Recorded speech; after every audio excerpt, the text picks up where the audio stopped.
अस्सलाम वालेकुम dear students, उम्मीद करती हूँ कि आप सब खैरियत से हैं, खुशबाश हैं, एफवी के साथ अपनी इंग्लिश लर्निंग की जर्नी को बहुत ज़्यादा एंजॉय कर रहे हैं।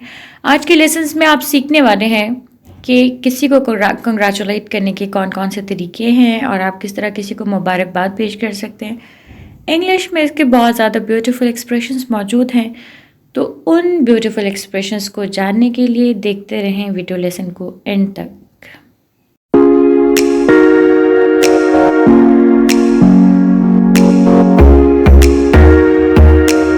एक्सप्रेशन हमारे पास है अ standing ovation for you.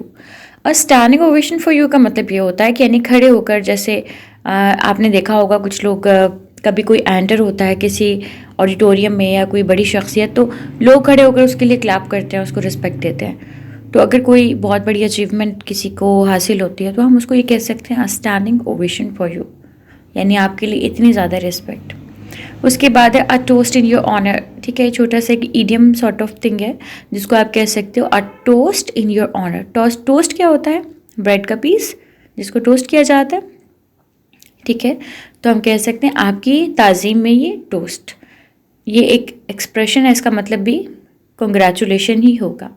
Kudos to everyone. ठीक है, ये वर्ड है, ये बहुत ब्यूटीफुल है। आप सिंपली क्यूडोज भी कह सकते हैं, ये कूडोज नहीं है, दिस इज़ क्यूडोज। ठीक है, क्यूडोज टू एवरीवन, हर किसी को मुबारकबाद।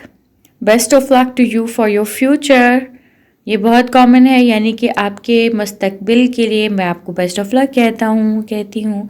Congratulations are in order. ठीक है, इसका जुमले का मतलब क्या हुआ? यानी कि मुबारकबादें लाइन में लगी हुई हैं, यानी मौजूद हैं।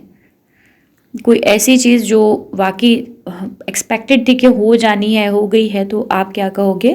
Congratulations are in order. I am excited for you. अगर किसी की कोई अचीवमेंट सुनते हैं तो हम उसको ये भी कह सकते हैं I am so happy for you और I am excited for you, यानी मैं भी आपके लिए बहुत ज़्यादा क्या हूँ? एक्साइटेड हुआ हूँ। I knew you could do it, यानी मुझे पता था कि आप ये कर लोगे। Great things come from great persons like you. अगर कोई इंसान बड़ा काम कर रहे तो उसको आप ये कह सकते हो कि बड़ी चीज़ें बड़े लोग करते हैं, जैसे कि आपने की है। I am totally impressed. ठीक है, मैं बिल्कुल मुतासिर हो गया हूँ। आई am so proud of you, it's so beautiful expression, आप इसको हमेशा यूज़ कर सकते हैं। I am thrilled for you, इसका मतलब क्या है? थ्रिल्ड कहते हैं एक्साइटेड को, थ्रिल्ड किसको कहते हैं? एक्साइटेड को कहते हैं। सो you can say I am excited for you as well as I am thrilled for you. I am wishing you the best, मैं आपको विश करता हूँ the best of everything. It's time to celebrate, हम ये कह सकते हैं चलो हम सेलिब्रेट करते हैं।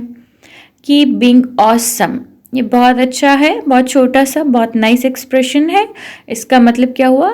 यानी ऑसम बनते रहें, जैसे आपने ऑसमनेस शो की है, इसी तरह से ऑसम बनते रहें। Keep up the great job, यानी कि अच्छा काम जारी रखें। Success like yours can't be bought, यानी आप जैसी कामयाबी को ख़रीदा नहीं जा सकता। जो कामयाबी आपने हासिल की है वो ख़रीदी नहीं जा सकती, यानी जेन्युइन है। टुडे वी सेलिब्रेट यू, यानी आज का दिन हम आपको मनाएंगे, आपको सेलिब्रेट करेंगे। वे टू गो का मतलब क्या होता है कि ये रास्ता है आपके लिए, मतलब इसका मतलब ऑल द बेस्ट कह सकते हैं आप।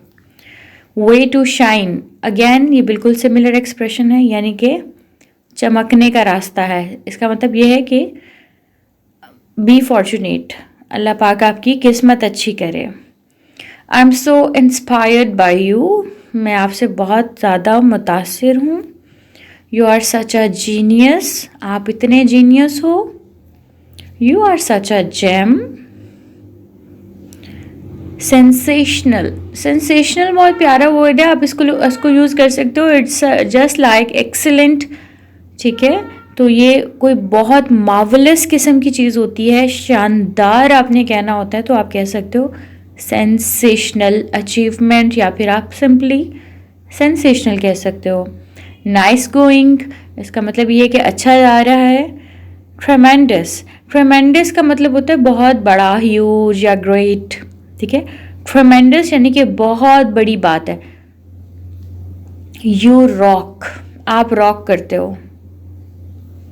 रिस्पेक्ट्स, आप कह सकते हो किसी ने बहुत बड़ा काम किया है तो आप कह सकते हो बहुत ज़्यादा एहतराम। Hats off to you, hats off का मतलब क्या होता है? ये जो हैट्स लफ्ज़ है इसका मतलब क्या होता है? ये हैट्स ऑफ सैल्यूटेशन के लिए इस्तेमाल करते हैं। लाइक आपने देखा होगा मिलिट्री में जब अपनी कैप को उतार के किसी को सलामी पेश करते हैं तो उसको कहते हैं हैट्स ऑफ, यानी कि अपनी हैट को उतार के हाथ में रखते हैं। इसका मतलब ये है कि आप किसी को गहरा एहतराम शो कर रहे हैं, डीप रिस्पेक्ट शो कर रहे हैं। तो आप क्या कहोगे? Hats off to you. Pat on your back, this is my favourite one. अगर आप किसी से बात कर रहे हो फ़ोन पे लेट से, तो आप उसको कह सकते हो, कंग्रेचुलेट करना चाहते हो तो यू कैन से PAT on your back. PAT करने का मतलब क्या होता है? उर्दू में हम इसको क्या कहते हैं? थपकी, यानी अपने शोल्डर पर थपकी दो, अपने कंधे पर थपकी दो मेरी तरफ से। हम कहते हैं शाबाशी देना होता है ना उर्दू में, that is PAT on your back. The next one is you rule, आप हुकूमत करते हो, आपकी हुक्मरानी है भाई। कंग्रेट्स, ये कंग्रेचुलेशन का शॉर्ट फॉर्म है, कंग्रेट्स कह सकते हो आप। फेलिसिटेशंस, फेलिसिटेशंस जैसे कि आज का वर्ड ऑफ द डे भी यही था, ये इसको याद कर लें। ईद के मौके पे आप इसको इस्तेमाल कर सकते हैं। फेलिसिटेशंस का प्योरली मतलब मुबारकबाद होता है, मुबारकबाद। होपफुली आज का लेसन आपको पसंद आया। कंग्रेचुलेट करने के बहुत से तरीके आपने सीखे। आपकी फैमिली में, क्लोज फ्रेंड्स में, जहाँ पे भी आपको कंग्रेचुलेशन कहना पड़ेगा, आप इनमें से किसी न किसी फ्रेज़ या वर्ड से उसको रिप्लेस करेंगे ताकि आपकी जो इंग्लिश है वो दिन ब दिन इम्प्रूव होती चली जाए। अपना बहुत ख्याल रखिएगा। अल्लाह हाफ़िज़।